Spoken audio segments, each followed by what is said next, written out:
जमलेल्या माझ्या सर्व मराठी बांधवांनो, भगिनींनो आणि मातांनो,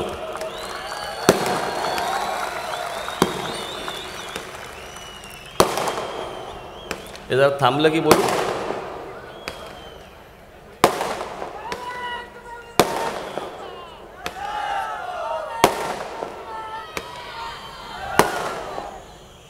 आता भिवंडीची सभा संपवली. मध्ये मध्ये जरा खोकला आला तर माफ करा. हे दिवसभर बोलून बोलून बोलून बोलून ते सकाळपासून त्या टेलिव्हिजन चॅनलच्या मुलाखती, मग वर्तमानपत्राच्या मुलाखती, संध्याकाळी ती भाषणं, हे आता भिवंडीची सभा आटपली. तुमचं बरं असतं, सगळी सला पाखरं आतमध्ये माझ्या झटकून झटकून मी थकलो आतमध्ये. बरं, भाषण करताना आतमध्ये गेल्यावर तुम्हाला काय होतं, तुम्हाला काय माहीत काय?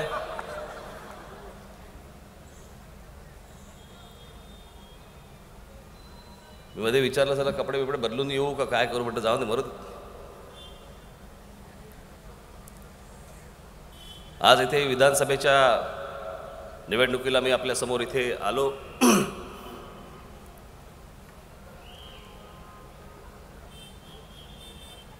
पण त्याच गोष्टी जर तुम्हाला करायच्या असतील तर या भाषणाला काही अर्थ नाही.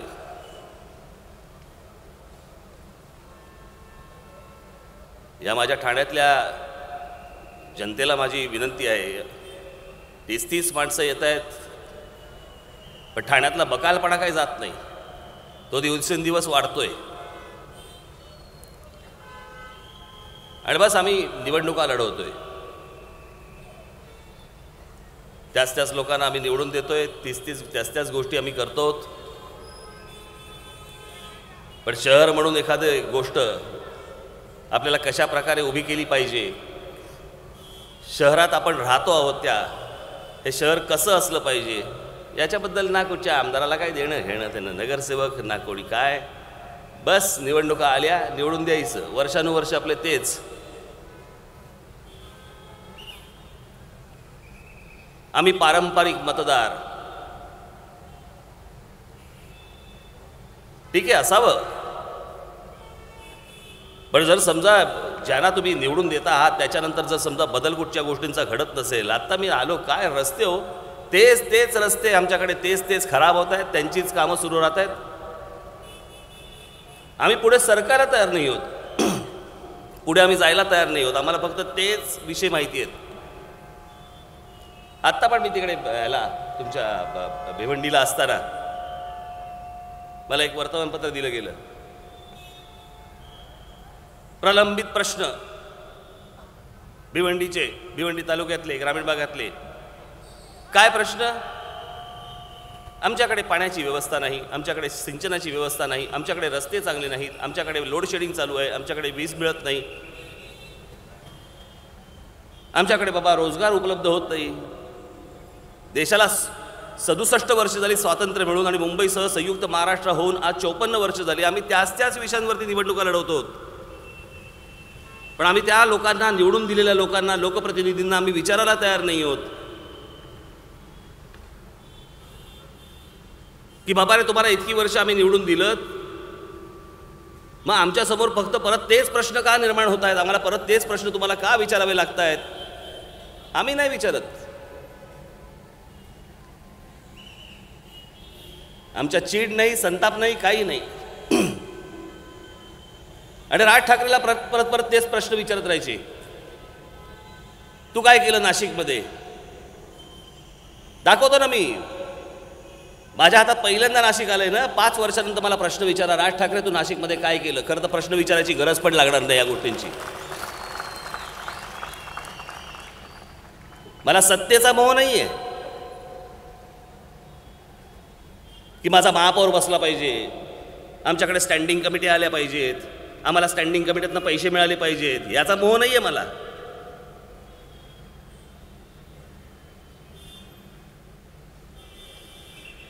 पण जी जबाबदारी तुम्ही माझ्यावरती सोपवलेली आहे त्याच्यातनं मला जर समजा चांगलं शहर करता नाही आलं, मी आता तिथे नाशिकमध्ये गोदापारसारखा एक प्रकल्प तिकडे आता आणतोय. अजून एक वर्ष दीड वर्षामध्ये बघा तिथे काय झालेलं असेल ते. अशा प्रकारचा प्रकल्प महाराष्ट्रातल्या कोणत्याही शहरात आजपर्यंत राबवला गेलेला नाही आहे. आणि तो प्रकल्प मी कशातनं राबवला? कॉर्पोरेटच्या फंडातनं राबवला, महानगरपालिकेच्या फंडातनं नाही. मी बाहेरून पैसे आणले त्याच्यासाठी. मुकेश अंबानींना मी सांगितलं की म्हटलं मला असा असा एक प्रकल्प करायचा आहे, लोकांसाठी करायचा आहे, तुम्ही मला मदत करणार आहात का? मला बोले काय करायचं आहे. मी त्यांना अख्खा प्रोजेक्ट रिपोर्ट समोर ठेवला, सगळ्या गोष्टी समोर ठेवल्या. त्यांनी ते पाहिल्यावरती मला बोलले की गो अहेड, किती पैसे लागले तरी आम्ही द्यायला तयार आहोत, पण हा प्रकल्प झाला पाहिजे. आज गोदावरीच्या नदीच्या काठी तो आज प्रकल्प तिकडे आज उभा राहतोय. वर्ष दीड वर्षामध्ये त्याला जेव्हा आकार येईल तेव्हा तो बघा. पण हे सगळे प्रकल्प करत असताना राज्य सरकार म्हणून प्रत्येक ठिकाणी खोडे घालताय. प्रत्येक ठिकाणी आज या क्षणाला जवळपास आज 7 महिने झाले. 7 महिने विचार करा, का राज ठाकरेच्या हातामध्ये नाशिक आहे म्हणून 7 महिने जवळपास 7.5 महिने झाले नाशिक महानगरपालिकेला कमिशनर नाही. एवढ्या मोठ्या शहराला त्या पृथ्वीराज चव्हाणांना फोन करून सांगितलं मी, मध्ये 4-6 फोन केले त्यांना. मी म्हटलं अहो कमिशनर द्या, कामं अडली आहेत, सह्या होत नाही आहेत, प्रकल्प अडतायत. हो एखादा चांगला बघतो आणि करतो. तुम्ही काय चांगला बघणार? काय बघायचा कार्यक्रम आहे हा कार्यक्रम म्हणजे कमिशनर? 7-7 महिने तुम्ही नाशिक सारख्या शहराला कमिशनर देत नाही का? कारण ते राज ठाकरेच्या हातात आहे म्हणून. आज इथे ती एक पांडव लेणी आहे, एक मोठा डोंगर आहे. त्या डोंगर आणि त्याच्या खाली जवळपास त्या एक फ्लॅट लँडवरती 35 एकर जमीन आहे वन खात्याची. मध्यंतरी मी त्या पतंगराव कदमांना भेटलो. मी म्हटलं अहो ही वन खात्याची जमीन आहे, ही ठेवा तुमच्याकडे, पण त्याची डेव्हलपमेंट करण्यासाठी म्हणून तुम्ही कॉर्पोरेशनला तुम्ही ती हँडओव्हर करा, सरेंडर करा. मी नाशिककरांसाठी तिकडे म्हटलं बॉटॅनिकल गार्डन करीन. आमच्या माता भगिनी संध्याकाळी आमच्या मुलांना तिकडे घेऊन जातील, त्या बागेमध्ये घेऊन जातील. 35 एकर जमीन आहे, 35 एकर. त्याच्या आतमध्ये एक मोठा तलाव आहे. मी म्हटलं माझ्याकडे अख्खा प्रकल्प तयार. मी त्या प्रकल्पासाठी म्हणून मी रतन टाटांशी बोललो. रतन टाटांना मी सांगितलं की म्हटलं असा असा प्रकल्प आहे, मला ही गोष्ट करायची, इकडे बॉटॅनिकल गार्डन मला करायचं आहे. लगेच त्यांनी त्यांची 4 माणसं तिकडे नाशिकला मला पाठवली. त्यांनी सर्वे केला. 2 दिवसाच्या आत रतन टाटांनी मला सांगितलं गो अहेड, जेवढे पैसे लागतील तेवढं आपण त्याच्यामध्ये बॉटॅनिकल गार्डन करू, तुम्ही कामाला सुरुवात करा. अजूनपर्यंत माझ्या हातात जमीन दिलेली नाही, अजूनपर्यंत जमीन दिलेली नाही. काय पतंगराव कदमांच्या बापाचा जाणार होतं मला जरा सांगा. एक तर जमीन तुमची नाही, वन खात्याची जमीन. जर ती नीट केली नाही तर आज तिकडे झोपड्या होतील.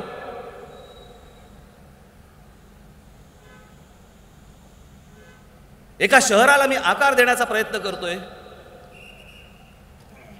आज तिकडे एक मोठा फ्लायओव्हर झालाय नाशिकमध्ये. त्या फ्लायओव्हरच्या खालची जी जमीन आहे, संपूर्ण मोठाच्या मोठा फ्लायओव्हर झाला, त्याच्या खालची जी जमीन आहे, मी त्यांना सांगितलं म्हटलं कोणाकडे होतं ते.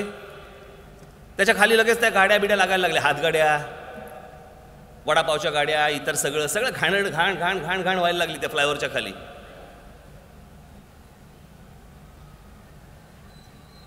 मग मी विचारपूस केली, म्हटलं आता हे कोणाच्या हातात. नंतर मला कळलं हे नितीन गडकरींच्या हातात. मी नितीन गडकरींना फोन केला. झाले त्याला 6 महिने झाले, 4 महिने झाले असतील. मी म्हटलं नितीनजी हा फ्लायओव्हर तुमच्या अंडर येतो, तुमच्या खात्याच्या खाली येतो.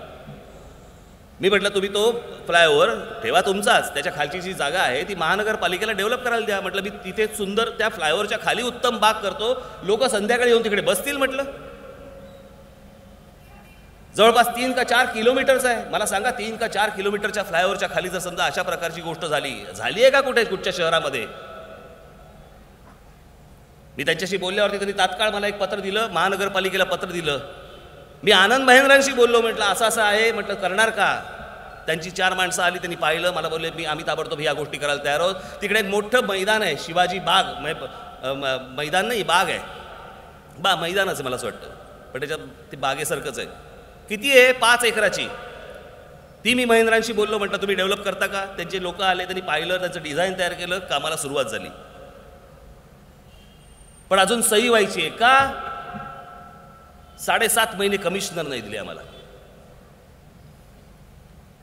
मी ज्या प्रकारे शहराकडे बघतो त्या शहरामधल्या नागरिकांना कोणत्या सुविधा मिळायला पाहिजेत, कोणता आनंद मिळाला पाहिजे, माझ्या शहरामधनं माझ्या घरातनं बाहेर पडल्यावरती मला बरं वाटलं पाहिजे की मी या शहरामध्ये राहतोय.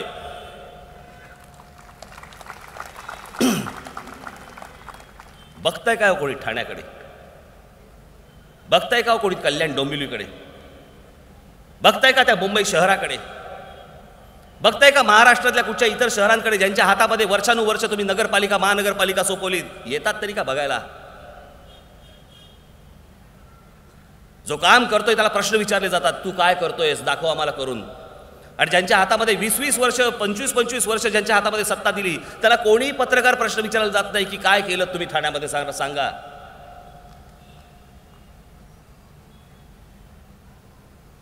या टोलच्या प्रश्नावरती ज्यावेळेला राज ठाकरे आणि त्याचे सगळे अख्खा पक्ष ज्यावेळेला रस्त्यावरती उतरला आणि आंदोलन करत होता, ज्याच्यावरती राज्य सरकारला 44 टोल नाके बंद करायला लागले, आणि आमचे पत्रकार बांधव मला प्रश्न विचारतायत काय टोलचं आंदोलन थांबलं म्हणजे विरोधी पक्ष शिवसेना भारतीय जनता पक्ष हे त्याच्यावरती ब्र काढायला तयार होत नाहीत. त्या अख्ख्या टोलच्या प्रश्नावरती ना विधानसभेत ना रस्त्यावरती त्यांना नाही प्रश्न विचारणार की तुम्ही का नाही टोलच्या विषयामध्ये बोलत आहात. राज ठाकरे आंदोलन करतो त्याला विचारणार मग मध्ये का थांबवलं, तोडपाड्या झाल्या का? राज ठाकरेला विकत घेणाऱ्या जन्माला यायचं आहे अजून.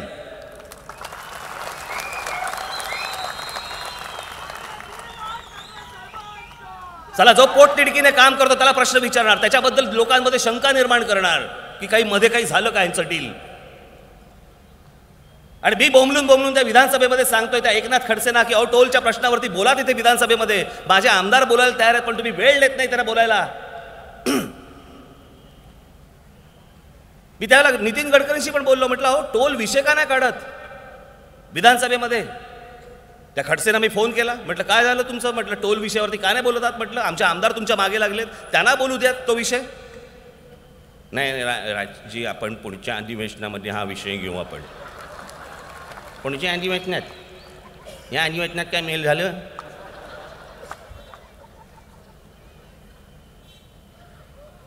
सगळ्यांचे एकमेकांचे लागे बांधे आणि प्रश्न राज ठाकरेला काय डील झालं का? एखादी महानगरपालिका एखाद्या माणसाच्या एखाद्या पक्षाच्या हातामध्ये सोपवल्यावरती त्या पक्षाचा प्रमुख त्या शहरामध्ये किती वेळा गेला ते नाही कधी बघणार, तिथे काय चालू आहे ते नाही बघणार.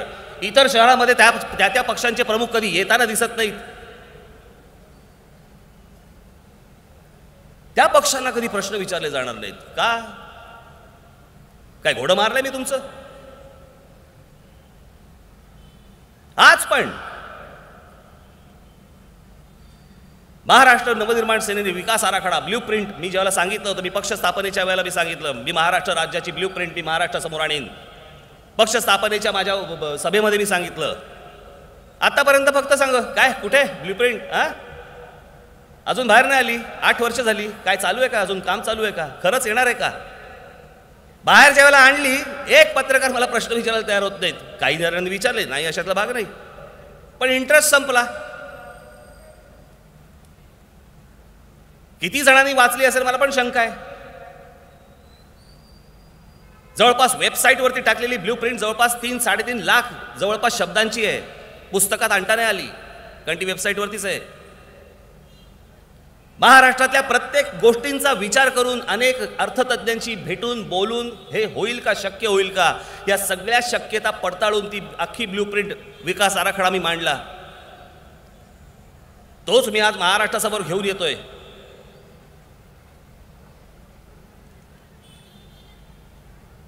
पण त्यात काय आहे काय नाही. आज पण माझे तिथे पत्रकार हे झाले तिथे काही हिंदी चॅनलवाले, अर्थात त्या हिंदी चॅनलवाल्यांना काही देणं घेणंच नसतं, त्यांना फक्त कॉन्ट्रोवर्सी हवी असते. दिल्लीवरनं उठतात, हे उंटावरचे शहाणे, यांना दिल्लीत बसून सगळं अख्खा देश कळतो जणू काय. माहिती काहीच नसतं, अभ्यास काही नसतो, बस दिल्लीवरनं येणार आणि काहीतरी फालतू प्रश्न विचारत बसणार.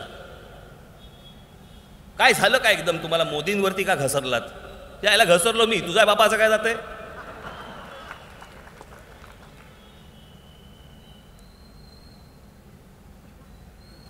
बरं सगळ्या गोष्टींची स्पष्टीकरण देऊन झाली.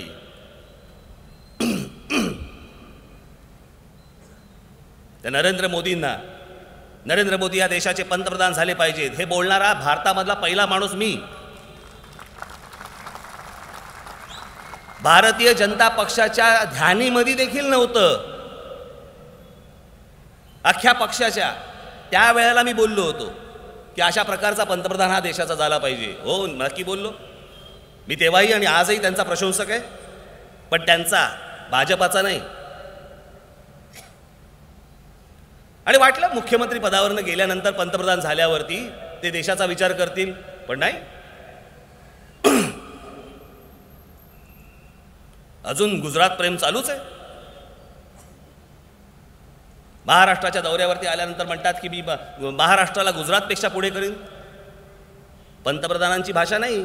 तुमच्यासाठी सर्व राज्य समान असली पाहिजेत, ह्याच्यापेक्षा मी त्याला मोठा करीन, त्याच्यापेक्षा मी ह्याला मोठा करीन, हे तुमचं बोलणं नाही होऊ शकत. पंतप्रधानांनी नाही बोलायचं आहे.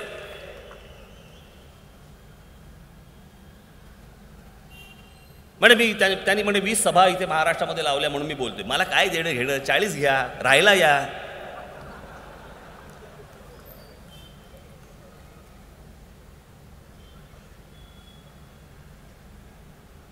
पण भारताचे पंतप्रधान एका पक्षाचा प्रचार करण्यासाठी, अर्थात जे त्या पक्षाचेच आहेत परंतु आमच्यासाठी ते पंतप्रधान आहेत,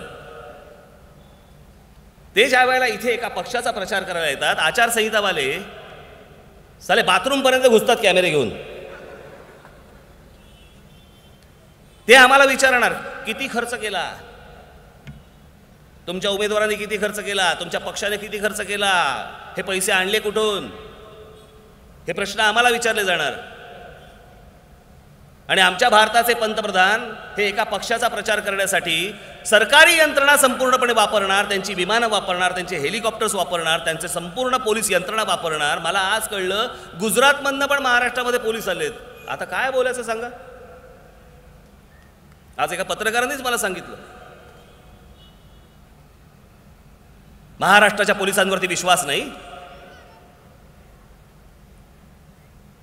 अहो, आमच्या महाराष्ट्रामधले जे पोलीस आहेत ते जेवढे कर्तबगार आहेत तेवढे तुम्हाला भारताच्या कुठच्या राज्यामध्ये इतके पोलीस कर्तबगार मिळणार नाहीत.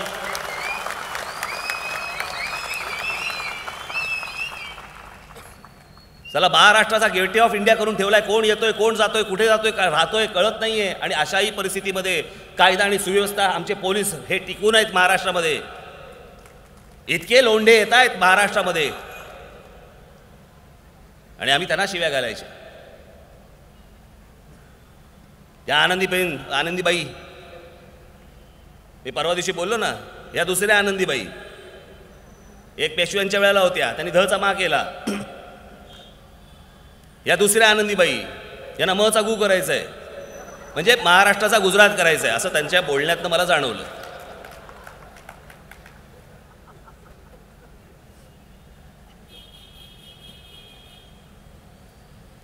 नरेंद्र मोदी मुख्यमंत्री पदावरनं गेल्यानंतर ज्या वेळेला पंतप्रधान झाले त्यावेळेला त्यांचा डावा हात उजवा हात म्हणून आनंदीबाई या मुख्यमंत्री पदावरती बसल्या गुजरातच्या. आणि त्या तुमच्या महाराष्ट्रामध्ये येतात आणि काय सांगतायत, उद्योगपतींनो काय ठेवलं या महाराष्ट्रामध्ये आणि मुंबईमध्ये, चला गुजरातला, तुम्हाला ज्या हव्यात त्या गोष्टी मी तुम्हाला गुजरातमध्ये देते. वा रे वा. आणि त्याच्यानंतर आज खरं तर नरेंद्र मोदींसारख्या व्यक्तीने त्यांना खडसवायला पाहिजे होतं की हे तुम्ही कसं काय बोलू शकता.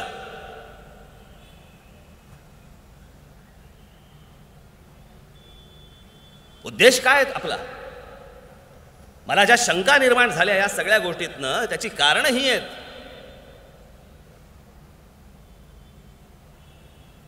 की खार उडते उंच आकाशी, चित्त तिचे पिल्लापाशी, असं अजूनही तेच चालू आहे. जपानला गेले, बुलेट ट्रेन पाहिली, बुलेट ट्रेन भारतामध्ये आणायची. बुलेट ट्रेन म्हणजे काय, सगळ्यात जास्ती वेगाने जाणारी ट्रेन की ज्याच्यातनं तुमचं अंतर लवकरात लवकर कापलं जावं, जास्तीत जास्त अंतर कमीत कमी वेळात तुम्ही पूर्ण करावं, म्हणून बुलेट ट्रेन आणताय कुठे, मुंबई अहमदाबाद. का, आमचं काय काम आहे अहमदाबादला, ढोकळे तर इथेही मिळतात. वेगात गाडीत जाऊन तिकडे काय दे ढोकळा आणि परत दे एक रिटर्न तिकीट, परत जायचंय आम्हाला. काय कशासाठी बुलेट ट्रेन लागते आम्हाला, काय आमचं काम आहे का त्या अहमदाबादमध्ये. बुलेट ट्रेन आणायची असेल तर तुम्हाला मुंबई दिल्ली आणायला पाहिजे, मुंबई कलकत्ता आणायला पाहिजे, मुंबई चेन्नई आणायला पाहिजे. लांबचा प्रवास गतीने व्हावा याच्यासाठी ती बुलेट ट्रेन आहे. मग तुम्हाला जपानला जाऊन आल्यानंतर पंतप्रधानांना आमच्या सुस्त कसं की मुंबई अहमदाबादच ट्रेन करावी बुलेट ट्रेन. तुमचं एका राज्याबद्दलचं अजूनही प्रेम जात नाहीये. तुम्ही अजून पंतप्रधान झालात तरी तुमचं तेच चालू आहे. अमेरिकेला गेल्यावरती ओबामा पण तुमचं स्वागत, केम छो प्राईम मिनिस्टर. अरे वा अरे वा.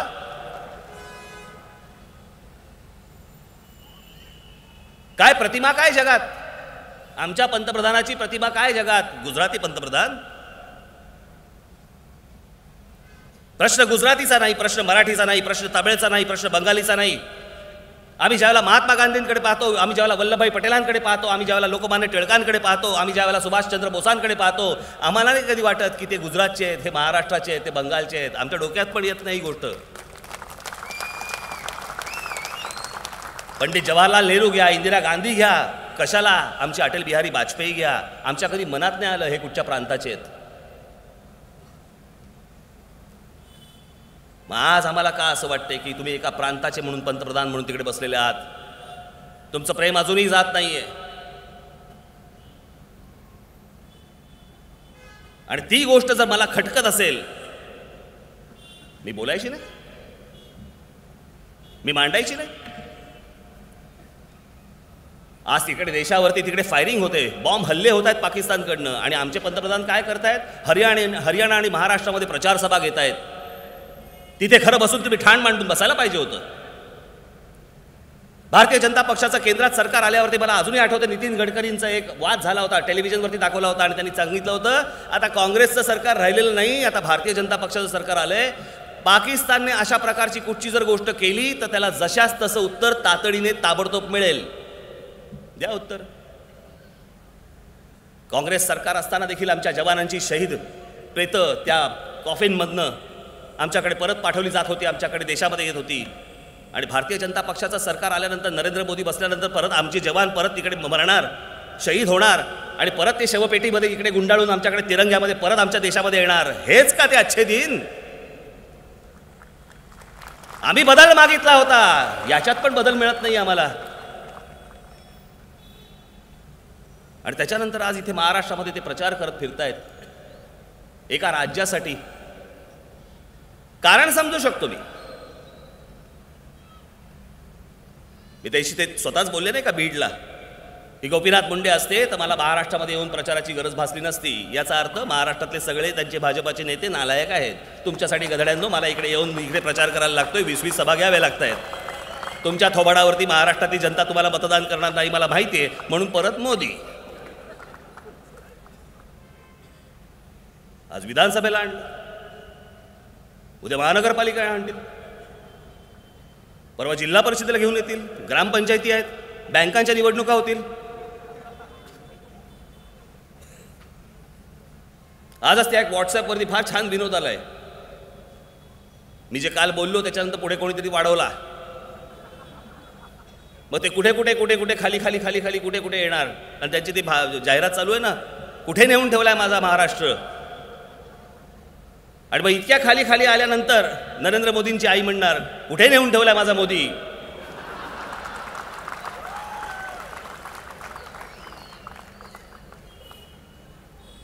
या महाराष्ट्रातल्या नेत्यांची तोंड दाखवून यांना मतदान करता येत नाही म्हणून मोदींना आणावं लागतंय. आणा, तुम्ही 20 सभा घ्या तर 40 सभा घ्या, मला काही फरक पडत नाही त्याचा.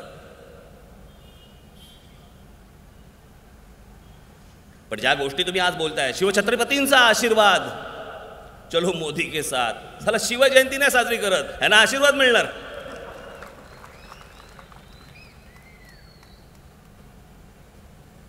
एकमेकांवर चिखल टाकतायत आणि एकटा राज ठाकरे महाराष्ट्राच्या विकासाची गोष्ट तुमच्यासमोर बोलतोय.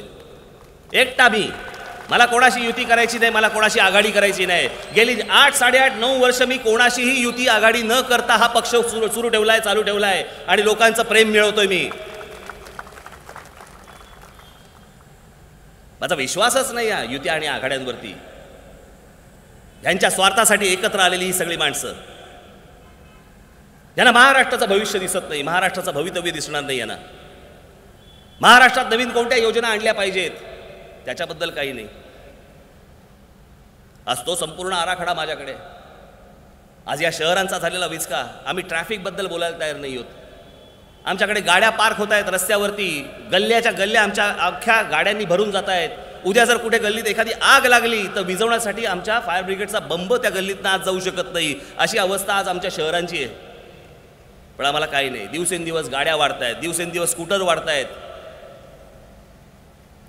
कुठे पार्क करणार आहोत आपण? आमच्याकडे पार्किंगच्या व्यवस्था नाहीत, त्याचा विचारच नाही. आमच्याकडे पब्लिक ट्रान्सपोर्ट सिस्टीमचा विचार नाही.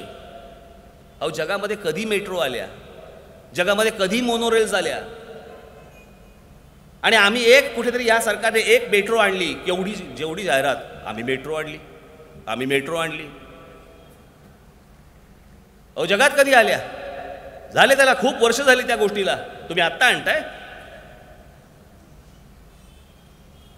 आज ही शहरं सगळी ठाण्यासारखं, मुंबईसारखं, नाशिकसारखं, पुण्यासारखं चांगल्या आमच्याकडे बागा उरल्या नाहीत, चांगली आमच्याकडे मुलांना खेळण्यासाठी मैदानं उरली नाही आहेत. आम्हाला प्रत्येक ठिकाणी जाण्यासाठी म्हणून आम्हाला स्कूटर वापरायला लागते, कारण आमच्याकडची पब्लिक ट्रान्सपोर्ट सिस्टीम, सार्वजनिक व्यवस्था आमची गेलेली, कोलमडलेली आहे. काही नाहीच आहे आमच्याकडे. ती कशी करायची या शहरांमध्ये त्याचा संपूर्ण आराखडा माझ्याकडे तयार आहे. तुम्ही एक संधी द्या, त्या क्षणापासून कामाला सुरुवात. फुकटच्या फाकड फुलपाखरं नाही उडवत आहे तुमच्यासमोर. अहो, समाधान वाटावं असं तुम्हाला इथे सिस्टीम्स आणल्या पाहिजेत. आमच्याकडच्या शाळा, आमच्याकडची कॉलेजेस, बस शिक्षण तिकडे मिळतंय म्हणून आमची मुलं तिकडे जात आहेत आणि काहीही शिकतायत. जे शिकतायत त्याचा नोकरीशी काही संबंध नाही आहे. आमच्याकडे व्यवसायाभिमुख शिक्षण मिळत नाही आहे, बस नुसती शिकतायत. सुशिक्षित बेरोजगारांचे नुसते आमच्याकडे तांडेच्या तांडे बाहेर येत आहेत, पण आमच्याकडे रोजगाराची संधी उपलब्ध होत नाही. त्याला समाधान वाटावं अशा प्रकारचा आमच्याकडे रोजगार उपलब्ध होत नाही आहे, की मी जे काम करतोय त्याच्यामध्ये मला समाधान आहे. या प्रकारचं कोणतंही समाधान पण आमच्याकडे मिळत नाही आहे. आमच्याकडे काय वाढतंय तर आमच्याकडे अनधिकृत झोपडपट्ट्या वाढत आहेत. बिल्डरांना खऱ्या अर्थाने पैसे देऊन देखील आमची अवस्था काय, तर आम्ही अनधिकृत घरामध्ये राहतोय आज ठाण्यासारख्या शहरामध्ये. आम्ही अजून बिथरलेलो आहोत. भयभीत जीवन आहे आमचं. का कधी कुठची कुऱ्हाड आमच्यावरती पडेल माहीत नाही. अनधिकृत म्हणून जर समजा घराच्या बाहेर काढलं तर जायचं कुठे? आम्ही बिल्डरला पैसे देऊन झालेत. हे सगळे बिल्डर माजलेले, हे सगळे अधिकारी माजलेले, यांच्यावरती कोणत्याही प्रकारची कारवाई होणार नाही. आणि होणार ती होणार सगळे पैसे भरलेल्या आमच्या मराठी माणसांवरती तुम्ही कारवाई करणार का? आता अनधिकृत घरामध्ये राहतात म्हणून. त्या बिल्डरवरती कारवाई कधी होणार? त्या अधिकाऱ्यांवरती कधी कारवाई होणार ज्यांनी डोळेझाक केली आणि त्या अनधिकृत इमारती उभ्या राहिल्या? त्या नगरसेवकांवरती कारवाई कधी होणार की ज्यांच्या आशीर्वादाने हे सगळे अनधिकृत इमले उभे राहत आहेत? त्या आमदारांवरती कधी होणार ज्या अनधिकृत इमारतींमध्ये ह्यांचे पैसे इन्व्हेस्टमेंट केलेली आहे आणि ह्यांच्याच सगळ्या आशीर्वादाने या इमारती उभ्या राहिलेल्या आहेत? त्यांच्यावर कारवाई कधी होणार? जे अनधिकृतरित्या वागतात त्यांच्यावरती कारवाई कोणत्या प्रकारची होत नाही, आणि जे फाबडेपणाने ह्या सगळ्या गोष्टी हातामध्ये घेतात त्यांच्यावरती कारवाईचे बडगे तुम्ही उचलणार? परप्रांतातलं लोक इथे, ह्या सर्वात जास्ती परप्रांतातलं लोंढे हे आज ठाणे जिल्ह्यामध्ये येत आहेत. कुठे राहत आहेत, कोण राहत आहेत, कुठच्या इमारतीत राहत आहेत, काय करतायत माहीत नाही.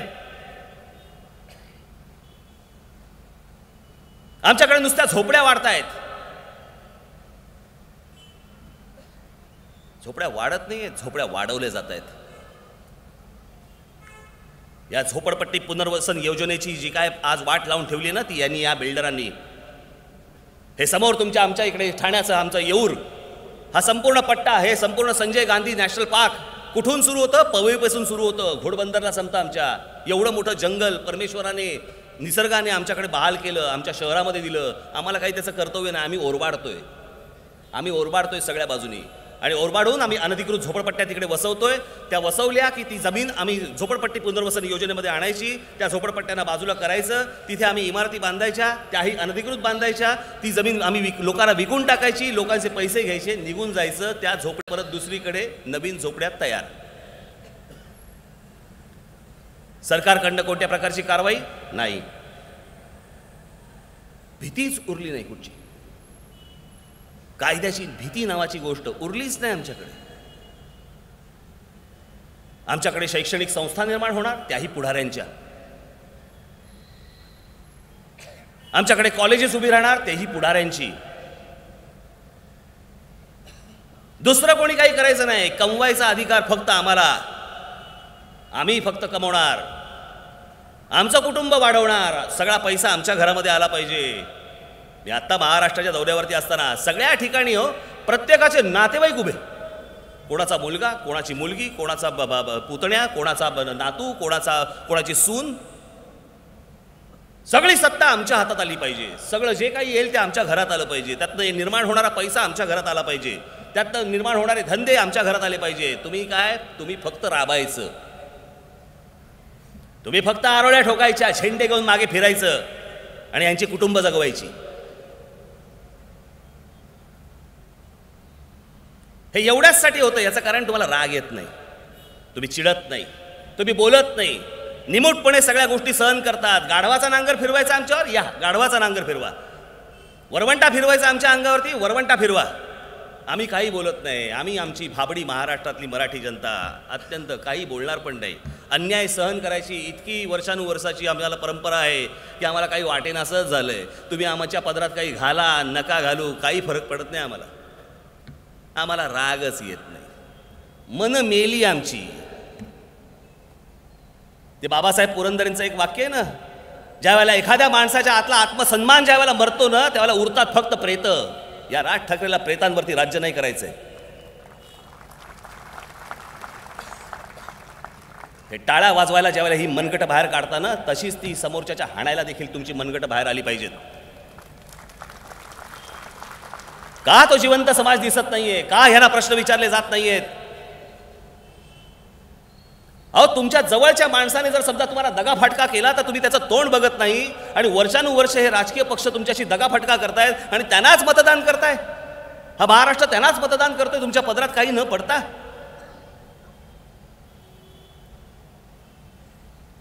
आज कुठच्या राजकीय पक्ष आज जेवढे सगळे प्रचार करतायत एकमेकांवरती फक्त चिखलफेक करतायत.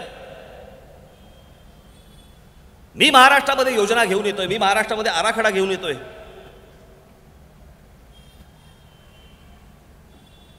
आज इथे माझ्यासमोर जे असंख्य तरुण बसलेले आहेत, तरुणी बसलेले आहेत, त्या महाराष्ट्रातले तरुण तरुणी महत्वाकांक्षी आहेत. पण करायचं काय पुढे माहीत नाही. कोणत्या प्रकारचं माझ्या आवडीचं शिक्षण मला मिळालं पाहिजे, त्या प्रकारे कुठचं शिक्षण मिळतंय माहीत नाही.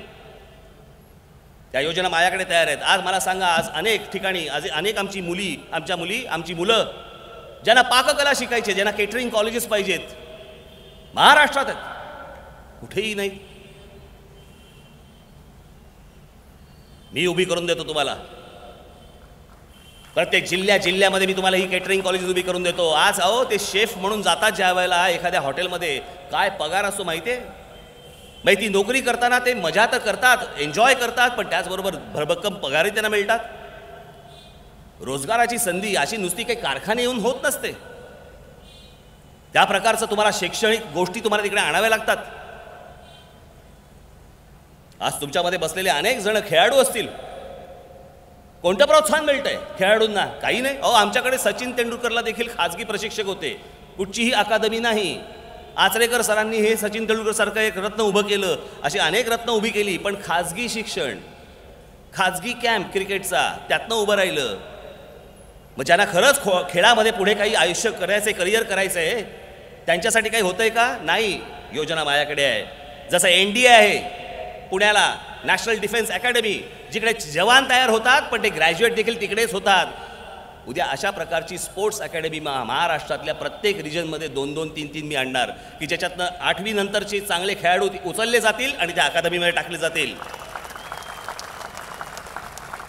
त्यांना ज्या प्रकारचं खेळाचं शिक्षण हवंय ते शिक्षण तर पूर्ण मिळेलच, पण त्याचबरोबर त्यांचं शैक्षणिक गोष्टी म्हणजे त्यांना ग्रॅज्युएशन पण तिकडेच त्यांना कंप्लीट करता येईल. का नाही हो इतक्या वर्षात कोणाला सुचलं? का नाही इतक्या वर्षात कोणाला आणता आलं? पर्यटनासारखा विषय आज जगामध्ये, आज पर्यटनासारख्या विषयावरती देशच्या देश यांचं अर्थकारण, संपूर्ण अर्थकारण हे पर्यटनावरती चालतं. आमच्याकडे काही नाही. परमेश्वराने आम्हाला सगळं दिलं, बहाल केलं. आमच्याकडे सगळी बलस्थानं आहेत, पण आम्ही जगाला दाखवायला तयार नाही आहोत, आम्ही जगासमोर मांडायला तयार नाही आहोत. आम्ही पुतळे उभे करतोय स्मारक म्हणून. हा आमचा राजा इतका मोठा राजा होऊन गेला, अहो ज्याच्यावरती ब्रिटिशांनी लिहिलं, फ्रेंच लोकांनी लिहिलं, डच लोकांनी लिहिलं, मोगलांनी लिहिलं, आम्हाला नाही समजला आमचा राजा किती मोठा होता. पुतळे बांधतायत समुद्रात आणि त्या फक्त घोषणा. अहो ह्या आमच्या राजाचे जे गडकिल्ले आहे, तो इतिहास जो आहे, अहो तो जगाला दाखवा ना की आमच्याकडे किती मोठा राजा होऊन गेला.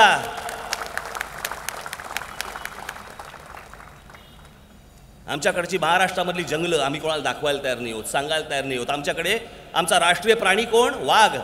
आणि आमच्याकडे महाराष्ट्रामधल्या जंगलांमध्ये चाप लावून तिकडे आमचे वाघ मारले जातात आणि कातडी फडाफडा फाडली जात आहेत आणि परदेशामध्ये विकतायत.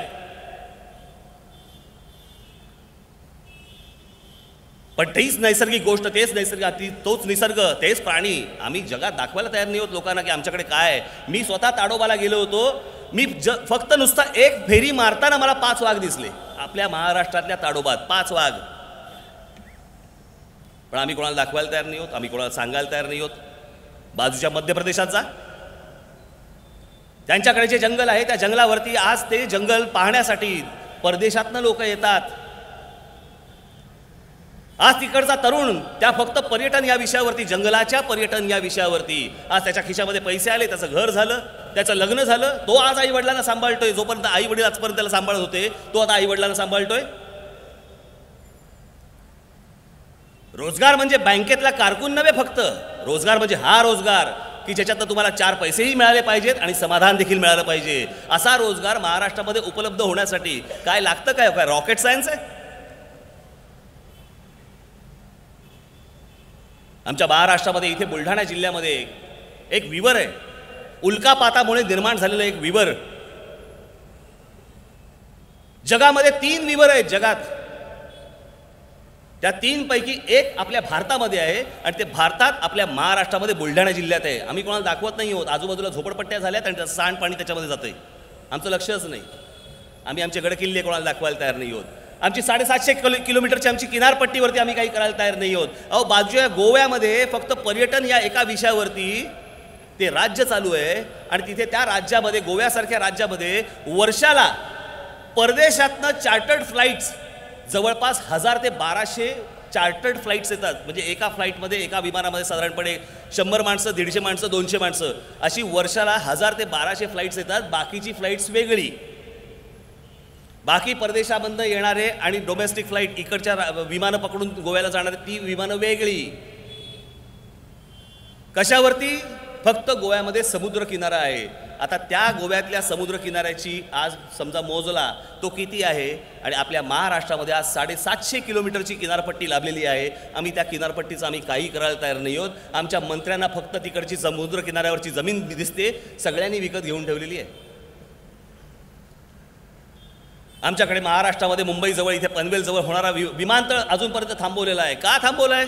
सांगितलं जाते शेतकऱ्यांची जमीन आहे, त्यांना शेतकऱ्यांना जमिनीचा भाव मिळाला पाहिजे. अहो शेतकऱ्यांची जमीन एवढीच उरली आहे, बाकी ह्या सगळ्या मंत्र्या-संत्र्यांच्या जमिनी आहेत, या सगळ्या आमदारांच्या जमिनी आहेत, त्यांना भाव वाढवून पाहिजे.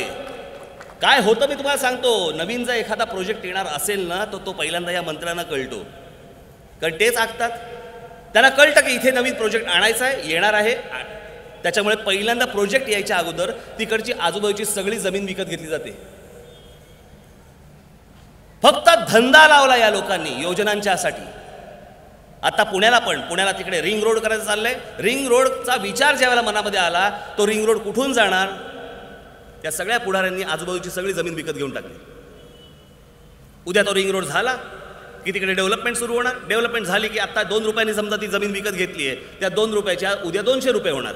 बस कमावतायत आणि तुम्ही फक्त बघतात, तमाशा बघतात. यांना कशाशी देणं घेणं नाही. हे 4ही पक्ष आता 2 महिने 3 महिने भांडत होते. कशावरती? जागा वाटपावरती. मला किती मिळणार आणि तुला किती मिळणार. पण महाराष्ट्रातल्या प्रश्नाबद्दल कधी भांडताना दिसत नाहीत. हे ह्यांचे स्वार्थ सगळे लपलेले ह्या सगळ्या गोष्टींमध्ये. मला किती जागा मिळणार, तुला किती जागा देणार, आणि याच्यावरती काय केलं? तोडून टाकलं सगळं. वाट लावून टाकली अख्ख्या महाराष्ट्राच्या राजकारणाची यांच्या स्वार्थासाठी म्हणून.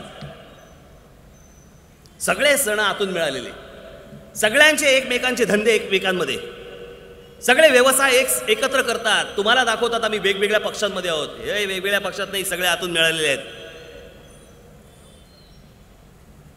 मी माझ्या पहिल्या सभेमध्ये जेव्हा सांगितलं ना, शरद पवार यांनी एका भारतीय जनता पक्षाच्या माणसाला फोन करून सांगितलं तुम्ही युती तोडा, मी तात्काळ अर्ध्या तासाच्या आघाडी तोडतो. हे सगळं मिळालेलं आहे. अहो एनडी आता लोकसभेच्या काळामध्ये शरद पवार एनडीएमध्ये येणार होते. RSS मधल्या एका व्यक्तीने त्याला विरोध केला, त्या गोष्टीला विरोध केला, म्हणून ते सगळं प्रकरण थांबलं. नाही तर यांच्या सगळ्या बैठका झाल्या होत्या आणि शरद पवार एनडीएमध्ये येणार होते. म्हणजे यांच्या सगळ्या चर्चा झालेल्या आहेत, सगळं मनोमिलन सगळं पूर्ण झालेलं आहे. आणि त्या मनोमिलनावरतीच आता ह्या सगळ्या युत्या आणि आघाड्या तोडल्या गेल्या. हे सगळे आतून सगळं आपापलं सगळ्या गोष्टी करत राहणार आणि तुम्हाला येऊन बेवकूफ बनवणार, तुम्हाला येऊन मूर्ख बनवणार आणि आम्ही फक्त बघत बसायचं. आघाड्या तुटल्या, युत्या तुटल्या, सगळे आतून मिळालेले.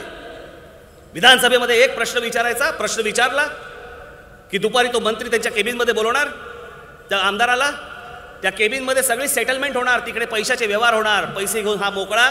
दुसऱ्या दिवशी विधानसभेतला प्रश्न बंद. आणि तुम्हाला येऊन सांगायचं तुमचे ते काय कामाचे अहवाल काढायचे आणि कामाच्या अहवालामध्ये सांगायचं बघा विधानसभेमध्ये मी तुमचा प्रश्न विचारला होता.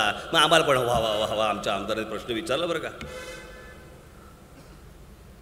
फालतू गोष्टींवरती समाधानी होता.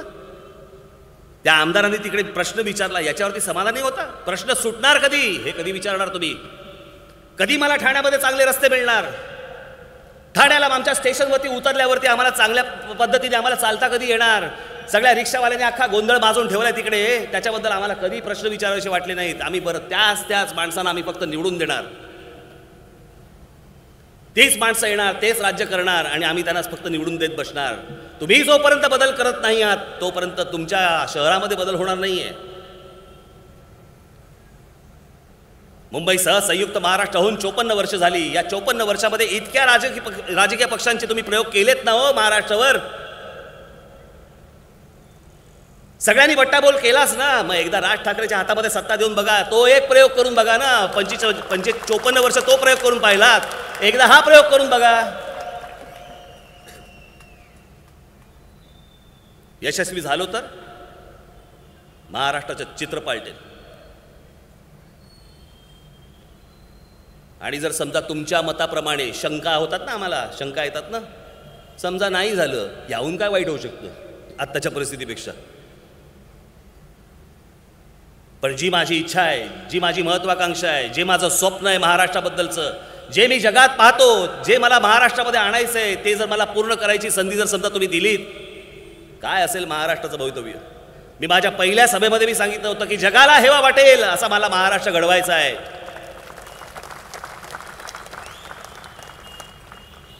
आणि म्हणून मला या महाराष्ट्रामध्ये आपल्याला सगळ्यांना मला एवढंच सांगायचं आहे की आलेली संधी वाया खरंच घालवू नका. मी सगळ्या ठिकाणी मी ही गोष्ट आपल्याला सांगतोय. मी सगळ्या भाषणामध्ये मी ही गोष्ट बोललो. मला माहीत नाही टेलिव्हिजनवरती कदाचित आपण पाहिलं असेल, पण परत ऐका. माझा पुनर्जन्मावरती विश्वास नाही. जो जन्म आहे तो हाच जन्म आहे आणि असलेल्या या जन्मामधली प्रत्येक 5-5 वर्ष जर समजा तुम्ही वाया घालवत बसलात, पश्चातापाचा हात फक्त कपाळावरती मारत बसण्याशिवाय तुमच्यासमोर दुसरा पर्याय उरणार नाही. त्याच माणसांना जर समजा तुम्ही निवडून देत बसलात, काही उरणार नाही, काही राहणार नाही आपल्या हातामध्ये. म्हणून ही आलेली संधी ही वाया घालवू नका. अहो 5 वर्ष कशाला म्हणतात? 5 वर्ष कशाला म्हणतात? आपल्यासमोर एवढासा असलेला मुलगा आपल्यासमोर 5 वर्षात एवढा होतो. पिढ्याच्या पिढ्या मोठ्या होतात, पिढ्याच्या पुढ्या येत जातात. या नालायकांसाठी नका हे वाया घालू आपलं आयुष्य. मी तुम्हाला एका आत्मविश्वास सांगतोय की माझ्याकडे सगळ्या गोष्टी तयार आहेत. यांच्या राजकारणाला आता भीक घालू नका. हे काय राजकारण करतायत?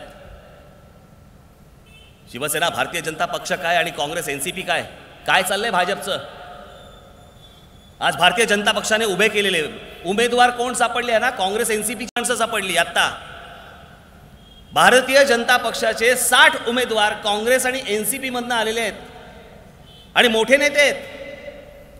म्हणजे बबनराव पाचपुते ते गावित यांच्यावरती भारतीय जनता पक्षाने विधानसभेमध्ये भ्रष्टाचाराचे आरोप केले होते.